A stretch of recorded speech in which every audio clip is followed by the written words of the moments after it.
Good morning, afternoon, evening, wherever, however you are joining us. This is the I Speak Jeep podcast presented by SFJ4x4.com.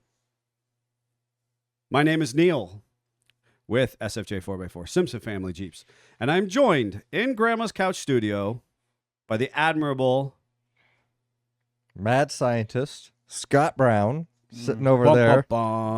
Took that one from me. I was going to throw in some other things there about you guys. Well, of course you were. Jeff decided to be professional and go after it. I was thinking as you started off, you gave that little awkward silent pause. I did. And then I thought about it. I'm like, he who remains quiet wins. But you just that's why I won. so then you started to talk again right away. And then I'm like, there's the next awkward pause. I'm like, screw it. I'll just steal it this time. There you go. Stolen. Scott still hasn't really said anything. Every time he tries to talk, we just interrupt him. Both of you just interrupt me. That guy over there with that dapper hat is the producer, Jeff. He does have a dapper hat. For those of you who are listening at home in your ear holes, we appreciate you. You make this all worthwhile. And what you can't see is Jeffrey's driving cap. Yes, which was super popular in the 90s. Let's just talk about backwards. Yes. And you needed a little Puma or a Nike swoosh on it. Nike preferred. Man, I had so many of those. No. I rocked that hat style. Ugh. Not quite that hat style. That hat style reminds me of like getting in a bar fight at an Irish pub. But the other style, backwards, much cooler backwards. It has to be backwards. No. That was the 90s. We didn't wear hats facing forward. Well, I would agree. The baseball caps always were backwards, but this cap, no. Yes, it was. No, yes. I know. Oh, you know it was. I know okay. it was. I'm saying that was just not correct. Actually, now that I think about it, in combination with my fanny pack, maybe I need to get one of those driving, and then we'll embroider one of our patches onto it, our SFJ. Oh my gosh. Boom! We just the new merch is going to drop, folks. You're going to have to do SFJ Crocs with that as well. Oh, SFJ Crocs with your SFJ socks. Yes, I'd rock them. You know what? You might know what I'm going to be on the show circuit this summer in. At this point in time, I'm going to have to get like the mesh, like the breathable driving cap backwards with the fanny pack and the driving cap and the Crocs and socks. Can it just be standard Crocs with like the charms, the crappy charms on there? So you know you're not bald yet when you wear a mesh cap. I'm not bald. I have a beautiful flowing head of hair, but thank you very much. Actually, I think Scott was feeling a little uncomfortable. I think he was, yeah. I think he was. I tried to buy a John Deere cap this weekend, and I couldn't because they're all mesh back. Just saying. The trucker cap. Yeah. Folks, we are going to be talking about iconic 4x4s, generically named Jeeps. Jeep. Right? And so it's an interesting topic because ultimately this podcast specifically and our parent company, SFJ 4x4, really works on the branded Jeep vehicles owned by a number of entities over the last 80 years. Most currently, Big Daddy Stellantis. But we're going to be talking about all things that randomly or generically people globally call Jeeps or Jeep in general. And that's an interesting history. So we're going to be talking about that today. Is there anything pressing and topic or news that we need to be discussing? Does anybody have any relevancy? I didn't think so. There's a couple fun off-roading opportunities coming up in the very near future. This is a transitional moment in the year and in our industry. Everybody's kind of laying low at this time, but I do know that what formerly was called the Dayton Off-Road Expo is now called Mid-America. That's coming up in February. And I did see that some of your reputable off-road opportunities, specifically in our market demographic at the Ben Franklin Range /BFR, and also at Southington Off-Road /SOR, will be coming up in the very near future. So if you want to get out and stretch the legs, kind of beat some of those winter blues, there's an opportunity to do that coming up soon. But I love it when people refer to non-Jeep branded vehicles As Jeeps. as Jeeps. Yes. Said no Jeep owner ever. Well, before we get into that, let's go to the comments real quick. Joe O'Brien was first this morning with good morning. Michael morning. Lentz, good morning. Jaga Jeepers, good morning. And Daddy Jeep, good morning. Good morning, good morning, good morning to everybody. So, what is a Jeep? A Jeep. Pretty Just much. extra expensive parts. Just empty every pocket. Yes, that is also true. Oh, all right. Oh, wait, that's not what we were talking about? That's not heartache and despair that constantly we're subjected to. And people are like, "What? You're a business?" And I'm like, "Yeah, I still like the vehicle. I'm putting an engine in the wife's Jeep right now. I'm driving around on half broken brakes on the other one. We love the vehicle. We just understand that I it's just going to hurt us at understand. the same Yeah, time. it's like a rose. Like, I understand that when I touch a rose, like a long stem, not a genetically modified rose, but like when I touch a rose, it's going to hurt me. But I still want to touch the rose. I still want to have the bouquet in my hand. So I'm gonna go with what actually makes it a Jeep. Just enough essential parts, which That's means actually kind of true when it comes to. a 4-wheel drive, traditionally convertible, very block. Something that our young child could draw, that you can beat unmercifully and then push back into a shape of a block and then beat some more. Yeah. And ironically, I've said it a couple times on air, and I'll say it again. Most of the worldwide Jeeps, air quotes, were all inspired or mostly copied off of World War II Jeeps. For a myriad of reasons, Yes. right? For a myriad of reasons, and we'll get into that conversation a little bit. I do want to reinforce that what's fascinating to me is that generically outside our specific market and the enthusiasts that are within the Jeep brand world, that pretty much anything that is this kind of short or narrower wheelbase, Mm-hmm. that is 4x4 in essence. It doesn't even have to have the rugged four-wheel drive system that Jeep is known for, and is typically convertible or has the capacity to be convertible or Yes. has that same experience. Now, in the grand automotive world, you typically have a higher center of gravity, so you have some form of a little bit Sleepy Jeep syndrome. sleepy Jim. Yeah, you have a higher center of gravity, so you have, kind of, it doesn't feel as good as a well-engineered, low-slung car. You know what I mean? It's never going to be a sports car. A sports car has those attributes, and a muscle car has blah attributes, and, kind of your big truck has an attribute. Jeep, as air quotes, is this smaller, compact, higher center of gravity, rugged utility vehicle. Mm-hmm. And I think it's interesting just because of my own propensity. I've been staring at ATVs recently. We had our tractor conversation. I've been staring at ATVs recently.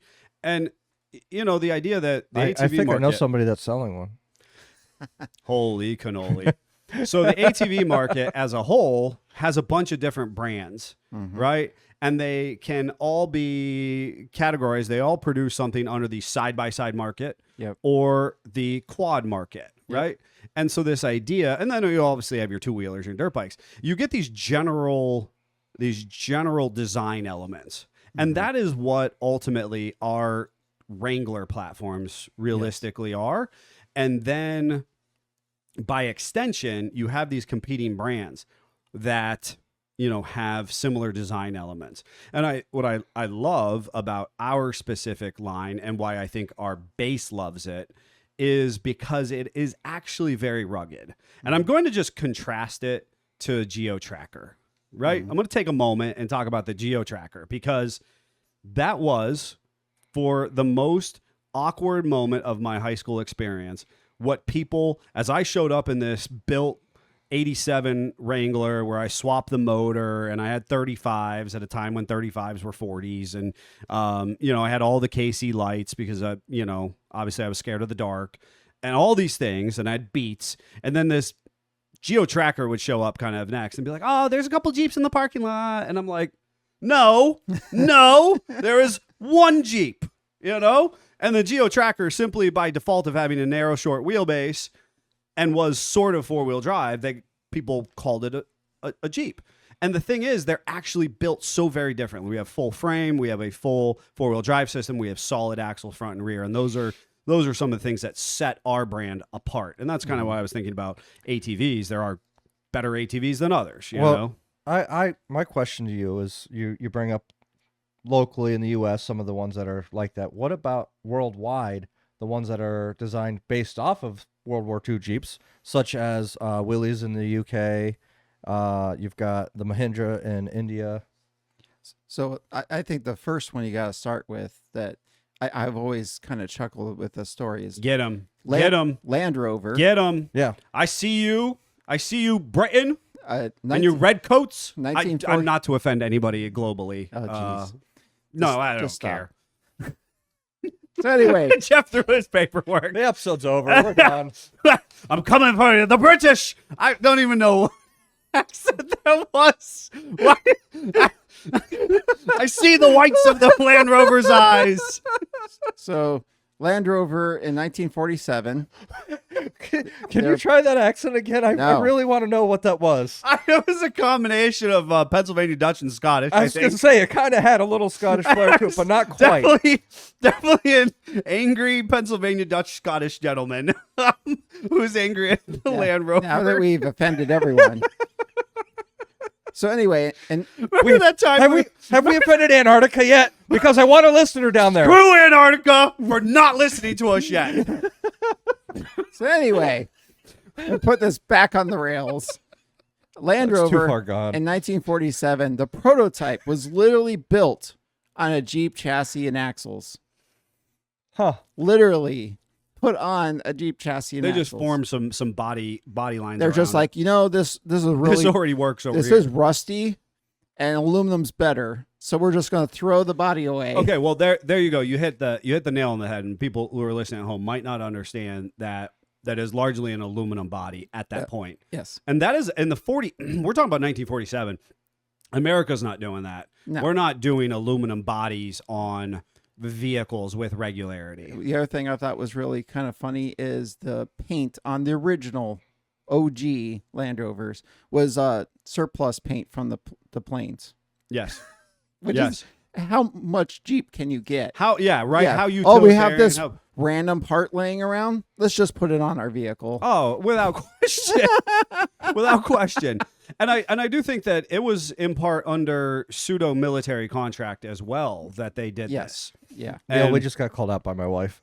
In the comments real quick, Bill says good morning. Fred says good morning. And then my wife said, poor Scott trying to be business as usual, and you two just can't. Word. I mean, it's kind of par for the course. Fair. So, so the Land Rover I think was interesting, cool, because if we go back and we have 1941, we actually create production of a viable utilitarian light duty vehicle for the U.S. military. Yep. And globally, it sweeps the globe because ultimately it's one of those pieces of technological invention that people had been clamoring for and nobody had been at the forefront. And of course, Yeah. USA we were, which was awesome. But Britain is going, hey, we need us one of those. Yes. Everybody was like, hey, we need us one of those. And it was interesting about during wartime production, there were points in time, and this will be something I kind of talk about coming up, but there were points in time where we loaded a bunch of military vehicles on ships and we shipped them across the ponds. Mm-hmm. But there were actually companies in global markets at that time who were entrusted with foreign production of these parts. Mm-hmm. And so that's an interesting thing that happens at and around World War II and then shortly thereafter, which obviously is how Mahindra gets in the picture, which we'll talk about. Let's not go there quite yet because I Not got some quite yet. more fun Land World War Rover. II. So the next one, Steel. To Steel Design. With design Nissan Patrol. Mm-hmm. So they actually It's were, actually kind of a cool vehicle. were introduced in 51, ran till 60. Was called the 4W60. It is also called the Nissan Jeep. Who's not surprised? Not surprised. Us. And When did the Patrol? Did you see on your fact-finding mission when the Patrol was out of production?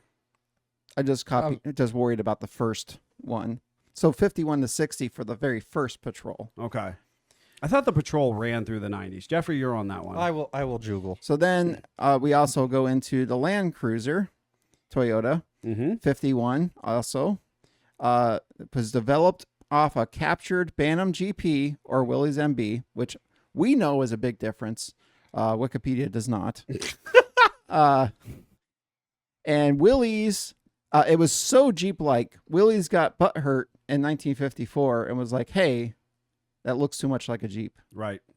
So I thought that was interesting. And then you already referenced its grandchild, the Geo Tracker, the Suzuki Jimny, which sounds like Jeep. Just calling it out there. Yep. It was actually based on, and I apologize in Oh, I can't advance, wait. Oh, yeah, please, come on. Steyr Pook Hafenlinger, which I will tell you about in a minute. Play it back, folks. Play it back. Take a moment. Pause your stream. So they bought one. Just go back 15 seconds and play it back. They bought one of those, and then they decided, you know what would actually be easier? Yeah. Let's buy another company that already has a four-wheel drive vehicle, which was the Hope Motor Company, which had a small off-road vehicle. In 1968 is when they purchased them. And Who is this? What's that? Who's purchased? Suzuki. Suzuki. Okay. And then Suzuki Motor Company. in 1970, they Mr. came out with the LJ10, which stands for Light I can Jeep only 10. hear Mr. Roboto in my head after that. So then we go back to That's still Suzuki, right? yes. Okay. He's not paying attention. I am. No, you're not. Called the LJ10, Light Jeep 10. Go figure. Yeah. Oh, So then we go back into as opposed to the long Jeep. yes, Steyr Pook Hafenlinger, which was an Austrian army Czech. You didn't say that angry enough. Yes, you got to be angry. With phlegm in the back of your throat. It was built from 59 to 74. It was designed by Ulrich Lidwinka. You're on fire today. Were you painting this morning? So was that Eric? Was that Eric? I don't know. I think there's a U in there somewhere. And he was the son of the designer of the Tatra and the Volkswagen Beetle, which the Tatra is a Czech vehicle, which started in 1850, and they made larger military type vehicles, which obviously were for the not so winning side of the World War II. Yes. Yeah, the not good guys. Not good guys. And that concludes Boring Facts with Scott. My wife calls it watching paint dry.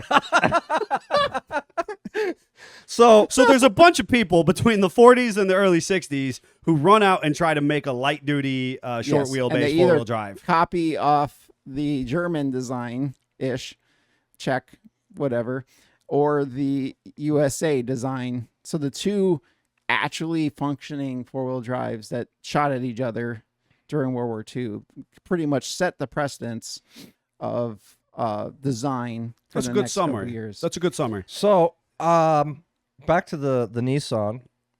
Nissan. Let's take guesses on when the Patrol ceased to be produced. 91. 91. Oh, that reminds me, I have one more to talk about, but go ahead. Well, you got to give a guess. When did the Patrol be final production? 2001. Are you ready for this? Because I wasn't. Okay. It's still being produced today. The 2025 model is expected to be available in the U.S. by the end of 2024. The Patrol is a full-size off-road SUV. Well, way to break into that U.S. market. Yeah, right. I wasn't ready. 51 till I now. speak Patrol. There it is. The all-new Patrol. Huh? Never stopped production. Really? Does it actually never stop production? See if there's a break in there somewhere. That's So weird. speaking of who knew? other copies, we had one of these show up to the business. Yes. Super cool. Mitsubishi Jeep. Says it's been made since 1951, sold throughout the world. It's literally what I told you, but I anyway. know, but I'm saying there's. Well, we weren't paying attention. I know that he said it because he said 51 to 60, but it's saying that it never actually stopped. Yeah, I just Well, thought the it stopped first production. Patrol was Correct. 51 to 60. Right, Correct. but See, I was paying attention. Anywho, Unlike that guy. the Mitsubishi Jeep was based on the CJ3B. It was by license from Willys, Yep. which is why it looks so much like that. They made them in short, medium, and long wheelbase, Mm-hmm. and they were produced from 1953 till when? I think they went to the late 80s. 88. What's your Jeff? What's your Jeff? Jeff. What's your Jeff? I'm gonna go 78. 1998. Wow. And only reason they got put out of production is because it couldn't produce with the current crash and environmental standards. So it's fun to kind of, if you don't have a concept for that, folks, go and check out what a CJ3B or the high hood edition. Yes. Now, the one that showed up, it was a young man. He had imported it. To my knowledge, he either imported it or he knew the importer who had brought it in. Mm-hmm. And they were diesel. It was a diesel. Yep. What's super cool is about some of these global knockoffs, if you will, is that in my opinion, they're actually superior at this point because obviously we've continued manufacturing processes. They took, 53 is when it was introduced. That's literally when the 3B was introduced here. Right. But here we just gave up and threw that design away. They continued to refine it and change it, Right. which, they got the little diesel. They did some other things that They reinforced the honestly, frame to allow that. They made some more robust modifications. makes a OG Willys owner kind of jelly, Correct. because they continued on that thing, kind of like Mahindra did Right. with their Jeep, not Jeep. Right. They took that design and just continued to cultivate it and come up with new ideas and kind of make it better instead of just, let's just throw that away and make something new and shiny. Mm-hmm, mm-hmm. Which is part of the American car culture. We're constantly trying to appeal to that next level of consumer. And so we're refining and we're responding to feedback as far as that market is concerned. There are other determining factors across the rest of the world, which Yep. I think is interesting when it comes to this boom of brands between the 40s and the 60s who are exploding onto the scene trying to do a light duty people mover utilitarian vehicle Mhm. that you can use in a multifaceted capacity, whether it be on the farm or in a military aspect or even just kind of around town duties, which did kind of revolutionize the world in sorts. And so, as you mentioned, you have two primary designs, one from Eastern Europe and one from the U.S. And certainly the interesting piece about the U.S. market, and this is my understanding about it from a bird's eye view, folks, is that the U.S. production grabbed other manufacturing opportunities throughout the world. And they said, here's our licensure, here's our blueprints, here's our here's our expectation for quality control. And Let's Jeep the world. Let's Jeep the world. And you're going to manufacture elsewhere, right? And so they actually set up factories globally to produce American-made, or air quotes, Jeeps. At least at minimum spare parts. Correct. Yeah. Correct. Right. And And right, if you have because enough spare parts, you can build a Jeep. and that's and there you go. That's probably better to say that they're contracted to build spare parts for these vehicles because it's easier to grab that spare part in the Asian market if the factory over there already has those things. Yep. Right. Now, the interesting piece is my understanding about the automotive history of Eastern Europe, and this is not my strength, but I do know factually a couple different auto manufacturers who've ran into this. There was actually a kind of a culture of stealing people's vehicles and not stealing them, but buying a vehicle and then reverse engineering it. And so you actually had different factories all in a similar vicinity, which then spread themselves, where they actually would take a vehicle, reverse engineer it, and produce their own. So in the American markets, we actually consciously set other companies up in global markets, manufacturing our parts. Mm-hmm. And in Eastern Europe, they were actually just stealing each other's designs and, refining and building, and so a copy of a copy, which is kind of like a little bit of the conversation where Ural motorcycles comes from. Yes. So that was actually part of that world or industry in Eastern Europe, and so it's interesting how we actually actively set up these accounts because we benefited as American manufacturing and as the superpower that our military was at that time. But conversely, those companies went ahead and started selling parts and then putting other body parts on there and whatnot. Things that we haven't explicitly addressed is because of the massive amount, the overproduction of military Jeep vehicles, right? So pick your poison as to, whether it's the M38 or, whatever, the MB, because there was vehicles sitting everywhere, and the wartime was over, there was just tons and tons of spare parts and spare vehicles. Yes. And the rumor mill is that certain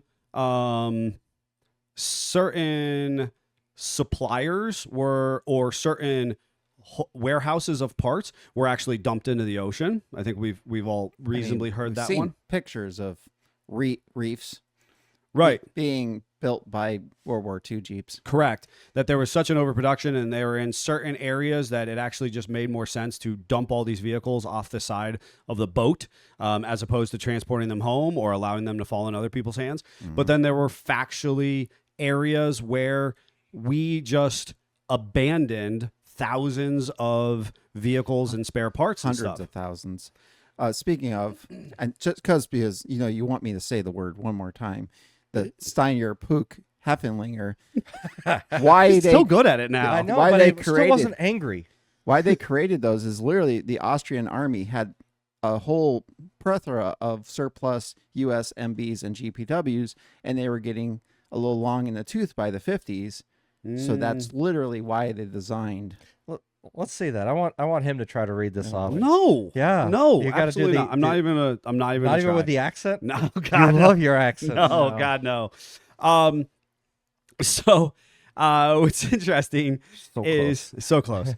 So, what's interesting in the Asian Pacific markets, and certainly in the Philippines as well, these spare vehicles almost became a subculture in themselves. And one of my favorite little blips of history is something that is called the jeepney. And a jeepney is originally... It's not a tattoo of a Jeep on your knee. Two drums and a cymbal fall off a cliff. So a jeepney is kind of interesting, and it's similar enough in the term jitney. And I don't know if you guys have heard Yes. of jitney, right? Yep. And for the most part, jitney is not, and I've heard people say, well, that's a bad word. It's not. It was basically it's a taxi driver, right? And the thing is, it's a extension of a jeepney because specifically in the Philippines, this word, the etymology of this can be traced back to the Philippines, where they had enough Jeeps, parts and pieces, but they didn't have enough to make them whole. And quite frankly, because of the resourceful nature of the inhabitants there, they didn't even really need them to be four-wheel drive. No, they just needed it to look like a vehicle and sort of go down the road. And sort of go down the road. And so you go to your local scrapyard, And you just pick up whatever is hanging out, which and happened to be a lot of Jeep parts. had a lot of Jeep parts, and you could build, these light duty people movers. In fact, they actually, part of that subculture is actually a jeepney bus, which is actually, they stretched it into this Yes. mini bus because it's just the things were narrower and traversing and whatnot. Who needs any weight classification? No. Just Or- put more on there. just stretch it longer. And many of the jeepneys were actually two-wheel drive.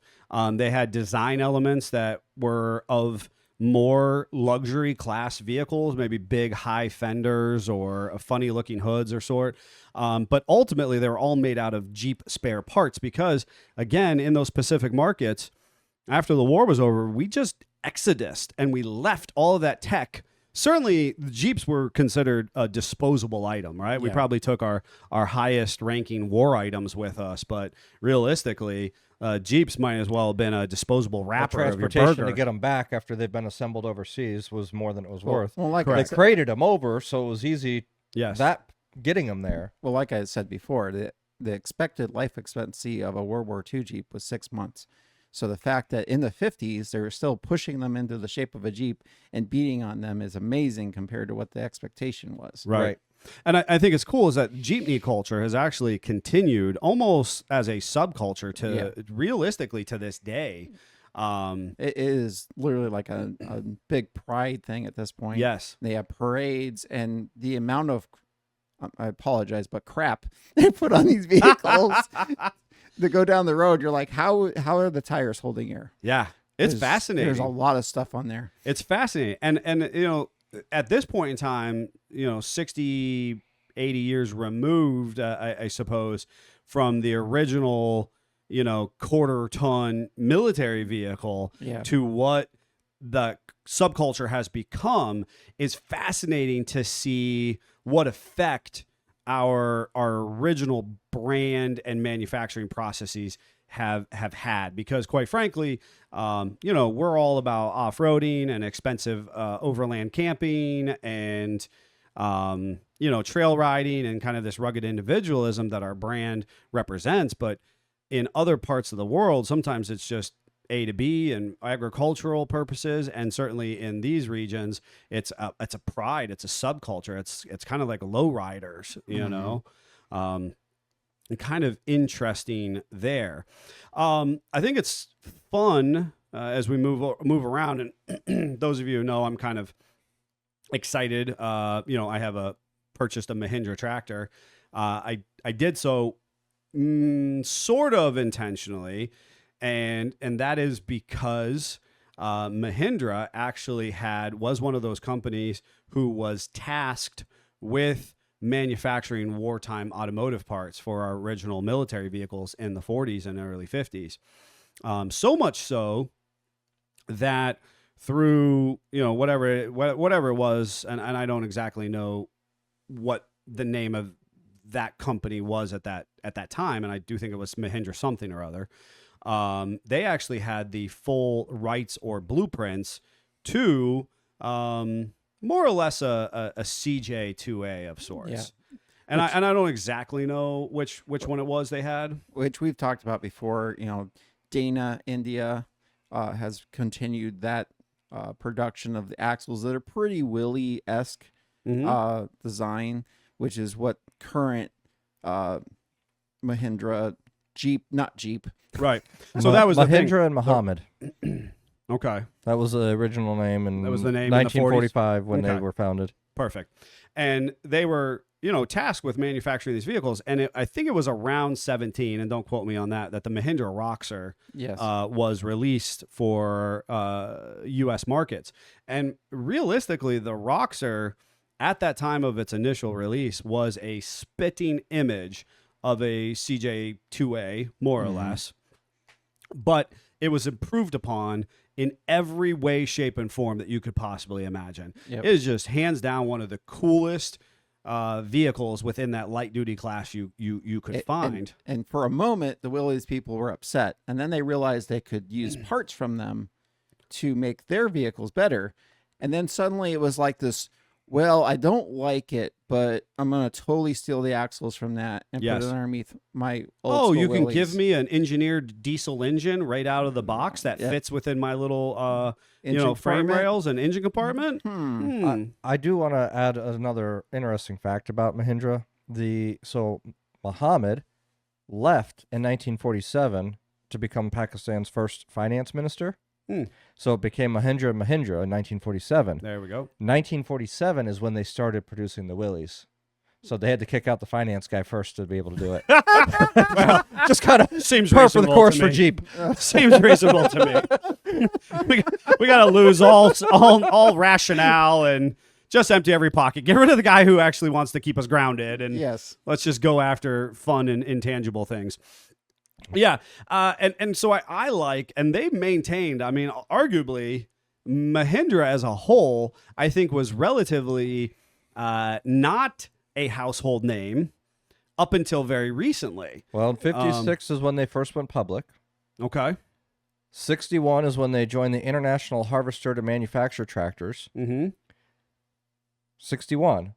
They didn't actually create a tractor division until 82. Huh. And then 86 is when they created the tech division, now known as Tech Mahindra.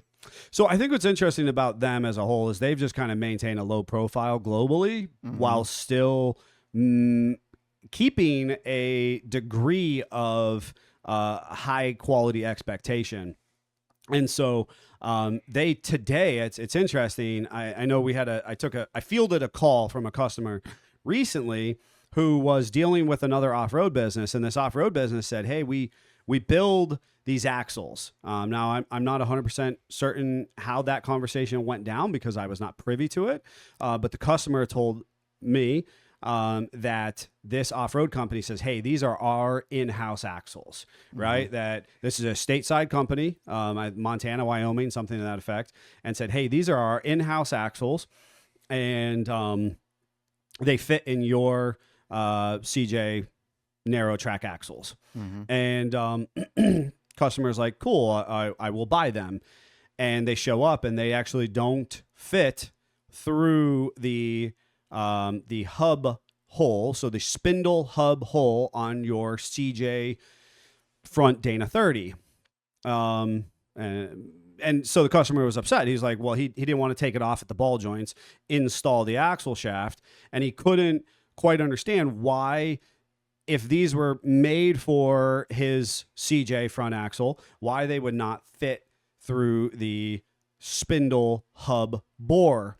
And for those of you who are into like any late Jeeps in the 80s through present, we have hub bearing unit assembly. So it's just one piece and it bolts on. For our older models, you have this spindle that bolts onto the knuckle and then a free floating hub from there, serviceable free floating hub. And you used to have to, if you broke a U-joint, you have to undo all of that. And the customer had reservation because now you would actually have to drop the knuckle at the ball joints as well. You would have to unbolt all of that and drop the knuckle at the ball joint. And he was, for the life of me, couldn't figure out why this company was passing these off because like, they don't make any sense. They have to do all this. If you were to service this in the field, it would be a nightmare. Well, the issue is, and whether this company misrepresented themselves or not, I don't know. But they're actually just Mahindra axle shafts. Yep. And they are actually made, and don't quote me on this by any stretch of the imagination, but in or around Spicer's overseas manufacturing division, because they were sold under very similar, under a very similar marketing or marketing guise. And I do, within fact, know that a number of our Spicer parts do come from India still. There are some fair manufacturing processes over there. And so here, the thing is, the axle shaft actually shared the U-joint assembly of our modern day U-joints. If we were to go back to those wartime U-joints, they're very small. Yes. Right? They're almost like a steering shaft U-joint, which, it is not going to be great with bigger tires, with a heavier Jeep, with more rough terrain. Right. So Mahindra just continued the evolution, Correct. made the axle shaft more robust, therefore needed to be bigger. Correct. Which is great until you try to retrofit, and now you've realized all the things they've changed. Correct. In that design. Some things have kept the same, some things aren't. Right. And so it's interesting to know that, again, there is certainly a stateside company passing these axle shafts off to our CJ owners as an upgraded axle shaft assembly for your narrow track axle. I want to jump to the comments because that is a really cool comment from Jerry. Okay. I had the opportunity to give two of the Mahindra brothers a tour of the Toledo Jeep plant about 1989 when they were renewing some licensing issues with our corporate offices. They were very interesting and showed a real respect for the Jeep history. How cool is that? It is cool. And you know what's funny? And again, I'm going to draw back to my tractor that I purchased, which, anybody who's listened or followed along with the saga of sorts, I specifically purchased it because it is a U.S. certified CRD, clean diesel engine. And Mahindra intentionally moved capital around in their company to develop an engine for stateside domestic markets, showing again a tremendous respect for, kind of our Western culture and expectations of doing business in this area. Well, or just knowing that as Americans, we're dumb enough to pay the price for it. That's fair. Fair. I didn't want a regen cycle, and I didn't want death. That's just, I didn't. And you were willing to pay the price for it. I'm not sticking, the man's not going to keep me down. I'm going to burn my diesel happily. See, this is the problem. I am a juxtaposition. People don't know what to make of me, one way or the other. See, I just bought the green tractor that says it's American, but has a Yamaha motor in it for some reason. Right? See, that's the thing. I mean, you've got an Indian engine in it anyway, so whatever. I just feel better because it's green. Anyway, the funny thing in all of their marketing materials is they reference the fact that they worked closely with the U.S. government for, for this Jeep manufacturing history. They actually use all of that to say, hey, this is kind of the robustness that helps us make our tractors. And that's an interesting, again, Mahindra, other than their Roxor side by side at this point, has no specific entity in the fight, but they're utilizing the kind of the ingrained nature of the iconic Jeep market to sell tractors. Obviously, it worked on me. Yep. Well, and you like red tractors. I was going to say the colors what worked on you. Let's be red real. and black. I mean, it's pretty standard for the course. Simple man. I've got simple needs. Oh the my match goodness. your flannel, so you're good to go. Yes. Well, I knew we were going to talk about it today. Uh-huh. So we talked about the Suzuki Sidekick. Mm-hmm. We talked about the Geo Tracker. Saying Suzuki Jimny, but okay, that's fine. Well, we didn't talk about the Sidekick then. Well, Sidekick is a Geo Tracker. It's the same thing. So there's a couple that you're missing though. So I'm just wondering, I'm wondering if you can produce any other Jeep inspired. Now Jeff's interested in his list again. So, Land Cruiser, I said that. Ford Bronco. Oh, I forgot to say Samurai. I said Sidekick. Yes, you said Sidekick, which is a Geo Tracker. It's a Geo Tracker. The one in between the Jimny and the Tracker or Sidekick is the Samurai. This is the Samurai. Yep. What about the UAZ? What is a UAZ? It's Russian, and it's a rugged utilitarian vehicle for harsh conditions. Yeah. Mm-hmm. I have no idea what a UAZ is. Couldn't tell you I've seen one. Hmm. All right, what else you got on your list? Well, that's pretty much that. He The always Broncos. brings like, oh, I got all this information, and he has like one fact, and then he just drops a mic. Well, And he presents it to us like, I'm ready, Jeff. I'm ready. Give it to us, and Yeah, then we it's get the UAZ. Oh, that was That's all I know about it. whoa. That's it. It's called the UAZ. That's right. it's from Russia. That's all you need to know. Uh, We're not allowed to know more than that. All right, what was It's in that a secret base. absolutely hideous thing that was the half sports car, half Jeep thing? which time? Which Oh, time? Jesus. You got to look at the UAZ. Oh, it just looks like a Looks like a Jeep. it looked like I think that Geo had I was a going to say it's four-door. similar to a Geo. Yeah, Geo had a 4-door that looked like that, Yeah, right? yeah, it did. Giaga Jeeper says International Scout. That's fair.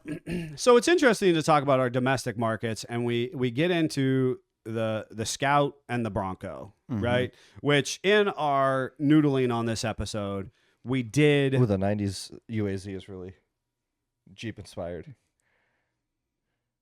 I think you need one of those, Jeff. Like when I think of you, like that's how folks, if you don't know what a 1990 UAZ is, I'm pretty sure if you look up a 1960 UAZ, it's going to look just like that. and I think that Right? I think that you can just kind of, if you've never seen Jeff a day in your life, if a Jeep, if Jeff had a spirit animal that was that with his driving cap. What I think is most funny Can I paint it blue? Exactly. geez. Exactly. is here we have, us setting the precedents in the 40s Then everybody copies us in the 50s. And then by the time the 60s roll around, that people are like in the US, like, I found your UAZ. we need to It's the farmer's UAZ. Oh, that's gorgeous. No, I told you. Oh my gosh. the cab over, isn't Wait, it? Oh, of course it's a cab over. Of course, it's a crew cab over. That's just an FC. It's an FC. It's a rip-off of an FC. Oh my gosh. That's gorgeous. Well, now I just got to see if I can find one for Scott. Anyways, by the 60s roll around, when the Bronco, original OG Bronco, and the Scout are released, it's like, hey, we've now taken 20 years out. Now it's time for us to redevelop and redesign. Right. Go back to the center. Yeah, and I think that we saw how valuable the Jeep market was, and that there was this crossover. And I think what IH Scott's. We're all picking out UAZs over here, just so you know. I obviously need the SUV version. Yes, you get the hard top, Right, right? with It's a the hard hard top top. OD green. There you go. So, I think we saw the how prolific that stronghold was on the market, and Ford wanted in, and International Harvester wanted in, and there's some interesting history there, and they also. I think we see that market. They were a little bit bigger than our other Jeeps. Obviously, we started seeing vehicles get bigger and bigger. We saw the hot rod market. We saw the weight carrying capacities want to increase. These were not necessarily that kind of light duty vehicle that were meant to have a minimal footprint, Right. And kind of they were meant to be manufactured affordably. They're still with rather boxy looks.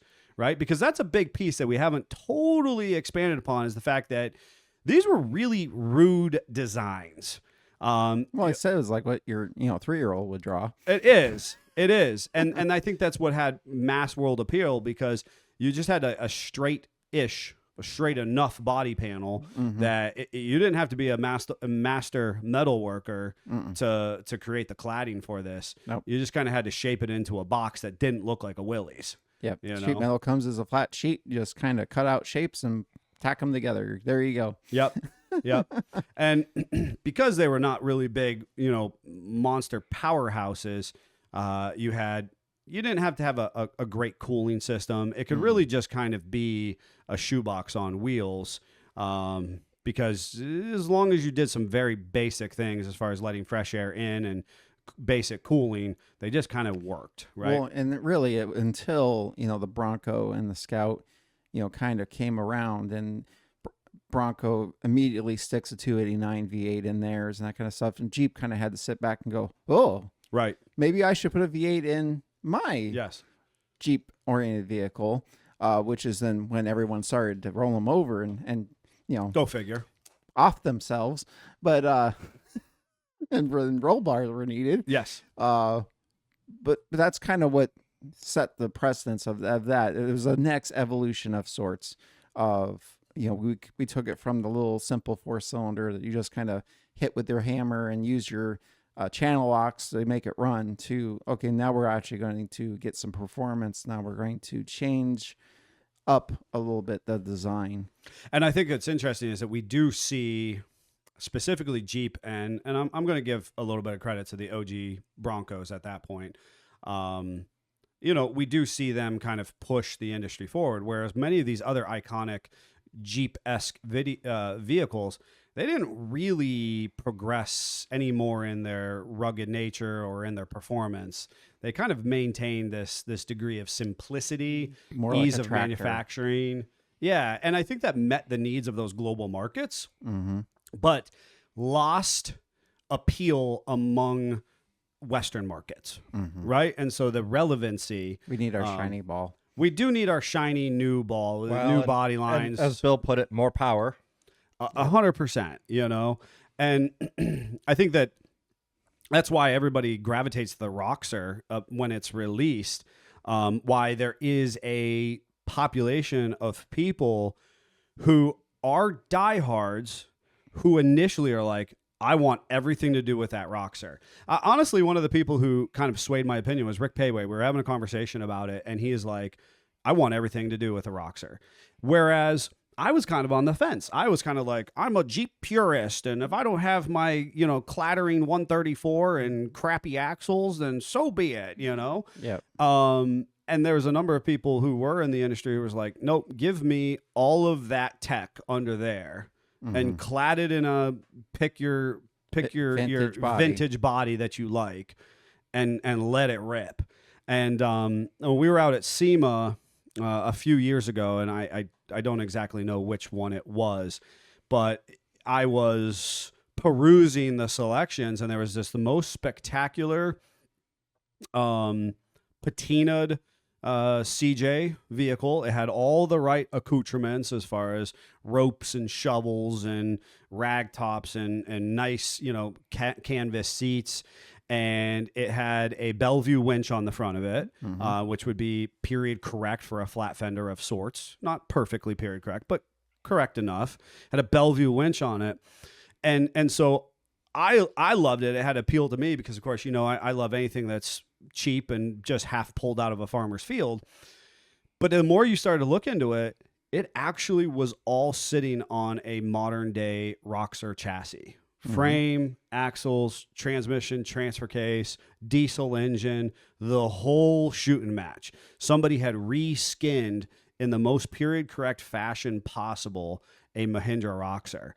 And the challenge was, it was lost on a lot of people. Yeah. But what was fun was sounds like a Scott design. But as I was sitting there drooling on it, and I really hate to be, a name dropper and not drop everybody's names. But as I was sitting there drooling on it, over comes Rick Payway and then Fred Williams. And actually before Fred joined us was the gentleman who does Gone Jeepin'. And for the life of me, he's the one who's doing the resurrection of the CJ8 that went from tip to tail. And runs their Gone Jeepin' YouTube channel. And I'm sorry, I don't remember your name off the top of my head. I'm drawing a blank. And then Fred Williams came to the picture. And here we're all standing, drooling at this vehicle, being like, is that not the most spectacular build? And meanwhile, we're in the hall of SEMA, and everybody is just like wandering like zombies past it to go look at the next. Because they have no idea what they're looking at. And so it's just, again, this fantastic influence that the most iconic production of our Jeeps has created. So Jerry said Kia still produces an M715 inspired vehicle called the KM450. I have heard that. Yeah. And Daddy Jeep said Payway. What did I say? I thought you said Payway. I don't know what Rob's doing. That's fine. So and I do think the M715 repo is pretty cool. I would love to actually, because I'm on those groups as well. I've seen a couple stateside, and they look darn good. If you could think about so other people's vintage restos, right? When we do a vintage resto and it comes out, especially if we get if we have carte blanche to do it, it looks. He's saying it's Gone Jeepin'. Is Rick Payway? Oh, no. There's another host. So Payway is actually just guessed the actual character who created it. And on YouTube, he runs the Gone Jeepin' YouTube channel. Jeff's on the Jugal. Get on the Jugal, Jeff. And he's the one who's doing the tech updates. Rick gets it by namesake orientation. Tracy Clark. Nope, that's a female. I know Tracy as well. She lives in Colorado. Okay. So when you look up Gone Jeeping, that's it. That's who's listed. Go to the YouTube page for me. Okay. So anyways, when we have carte blanche, we get to make a vintage Jeep look new, right? I mean, it has the same sheen, the same fit and finish, right? Yep. M715s, because of the rudimentary nature of them, they always kind of just look like they're still military surplus. This Kia job looks like a modern day truck, and you barely can tell one way or the other, but you get this full size truck experience. And I've seen a couple videos on them, and I'm like, man, I would love that, because just the way that modern truck doors open and close, modern interior, stuff like that, is a very cool. Mark Allen. Nope, not Mark Allen. He was the original. He was the original oversight. That Jugal is failing us. Well, it's also my recollection and interpretation of the situation. Well, We'll fair. do. What was it called when newspapers used to have a redaction or correction? That what you just said. Called redaction. I thought there was a title for that. Folks, we will tell you who I'm talking about next week. I will pull that, and if I was wrong to say that this individual is not in charge of the YouTube channel, then I will walk that back. But I will explain further who he is, because I can just physically, I could see his face 6 inches from mine.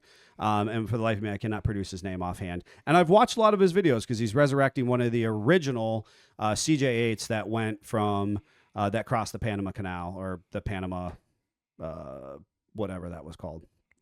Yeah. It's a great story. It's a great story. Time is ticking. I've got some life events happening, folks. And so there are some challenges with that. We've got a lot of work to be done in-house. We got a full shop at the moment with a pleasantly full schedule. So if you are thinking about getting into us, we encourage you to get into conversations now. And we would love to be in talks with you about your springtime pursuits and what your experience or expectations are going to be out of your Jeep and Jeeping for you in 2025. Jeff would love to hear from you and have that conversation. I know Greg too. Stop looking already. I was going to say, there's a ton of names, and none of them are who you think. I know. I get it. So just an interesting take on it, on how the Jeep vehicle, that original concept has iconically affected the world. And we'd love to hear some of your take on it. So if you want to leave us a comment, leave it on the YouTube page, reach out to us. You can hit us up on our text only number 440-855-2100, or you can email directly to Jeffrey at jeffc@sfj4x4.com. Mm-hmm. And until then, Jeep on. Jeep on. Jeep on.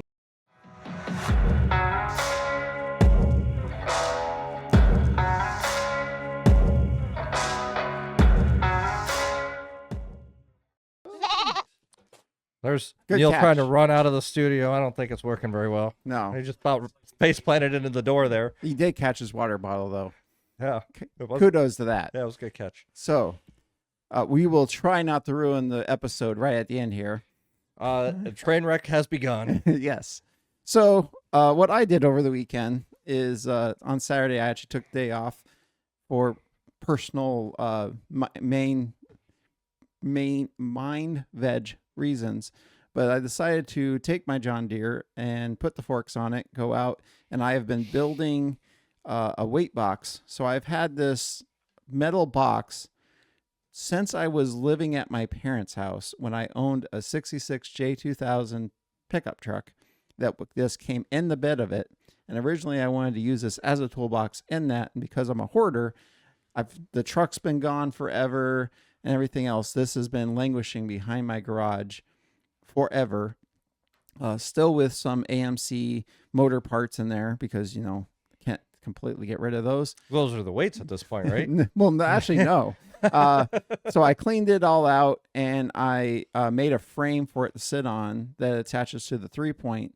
And then I promptly filled it with chain and a pair of AMC 360 manifolds and a hitch. That was close. And Still use parts. and a bunch of other stuff. And I guess my current photo taking ability on my phone is it makes it look more stretched out than it's supposed to be.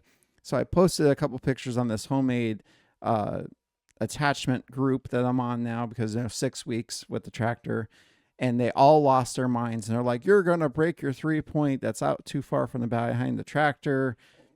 Excuse me. All kinds of other stuff. I needed to move it in 3 inches. And I'm like, no, I'm not moving it for 3 inches. It'll be just fine. And everybody's like, well, just don't put as much weight into it because the further back you go, the more leverage it has. And I'm like, that's literally what I want it to do. I don't want an 800 pound block of concrete. I want to put my random junk in it and it to give me the same effect. So I'm just going to ignore you and continue on. So I have that on the back. And so I put the forks on for the first time with the weight box, and I go out there, and because again I'm a hoarder, when I had my AMC Rambler Classic, I had spare parts, so I had like part of a car here and a part of a cow over there, and I'm like, I'm tired of mowing around this stuff. Let's see what it can pick up. So I picked up all this kind of random car junk that was languishing in my field and put that all on the car trailer so it can all go away. And a useless note, what it won't pick up is my spare parts tractor for my Alice Chalmers B. It refuses to pick that up. It's too heavy for it right now. But it will pick up my 2004 Kawasaki Prairie 360 four-wheel drive and move it around. So, of course, I had the Scottism, how much will it pick up? Well, the Prairie weighs almost 600 pounds, and it currently has a metal box on it, plus my 10.5 Warren winch on the front of it, just sitting there because it's flat surface, and it's at my house. So, of course, I'm going to pile crap on it. Makes total sense. So the tractor will pick up 600 pounds and not tip over with my weight box, which is a complete win. Cool. So do you know what your tractor's rated to be able to pick up? About 600 pounds. Okay. But It's with your what weight it's- box, you're able to. I'm able to pick up its capacity and everything's happy. So until I Scottify it so I can pick up more, Right. we're just fine. More power. The other thing that I did on Sunday is I drugged the kids out to the shop, and Aiden got to make the start of a tiny Captain America shield. Cool. Got to use the equipment, the planishing hammer and the English wheel. Evie started making a sheet metal moon. She was petrified of the planishing hammer. And she doesn't understand easy on the pedal or easy off the pedal. It's all or nothing. Yep. So we had to go through all that. But they were excited. You have some dad time in the garage. That's really So fun. we're going to continue through that. They are made, but now we need to prep them, sand them, paint them, that kind of stuff. So I'm going to get them involved in that as well. Obviously, probably need to teach Evie how to spray paint because I'm sure that will be interesting. Yeah. But I kept pounding in their heads. It doesn't need to be perfect. It doesn't need to be exact what you are envisioning. This is just getting you started. This is so you can start to learn. And if you don't make mistakes, you can't broaden your horizons. That's right. So I'm going to kind of start with my Sunday and work backwards to my Saturday because sounds like a normal Jeffism. Yeah. Well, a lot of life happened this weekend, and it was all good things. But so obviously my nonprofit, High Release Heartstrings, we have an event meeting on Sunday, and that was very productive. It's about planning this 2-day festival and Labor Day weekend. As part of that, we finalized what the prizes will be this year. To put it in perspective, last year's biggest prize was $1,000. Mm-hmm. This year's biggest prize is $2,500. Mm-hmm. And the second place, I guess you could look at it as the best original song will be $1,000. That's awesome. So, and we've tiered it down. So you're 2,500, 1,000, 750, 500, $300. These are all prizes that you can win. Cash prizes as being an artist. It's free to enter, so it's really cool. A good opportunity there. But on top of all of that, the venue that we're working with, Voodoo Brewing Company, they're working on ironing out what details they're going to cover of the event, and very promising in the initial outlook of that. I hope to be able to share more details on that here in the future. Mm-hmm. But also, we got some big-time donations in this past week. So Shure Microphone, which is actually the microphones we use in studio, Shure donated about $1,500 worth of product to us. That's awesome. A part of that goes into the raffle package that we're putting together, or that we put together. Keynote Guitar, which is a local music shop in Erie, donated over $2,000 worth of music equipment. So now we have this ultimate music bundle that's worth about $2,500. So that's one raffle prize. Mm-hmm. We also got donated a piggy bank clear box safe of cash that has about $2,500, $2,300, somewhere in there. It's over $2,000 in cash in it that's being raffled off. So now we've got these 2 giant raffle prizes. We've got the competition prizes.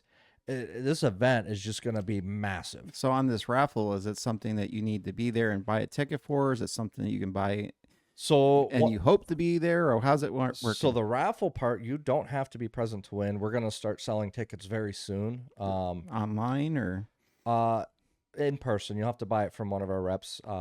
There's gambling laws about selling online. So, so we have to, we're waiting on the small games license to finalize, which, by the way, at the event meeting, one of our volunteers sponsored the $120 or $175 that we need to pay for that licensure to do that. That's awesome. And then, because we're doing cover music, we have to get music license.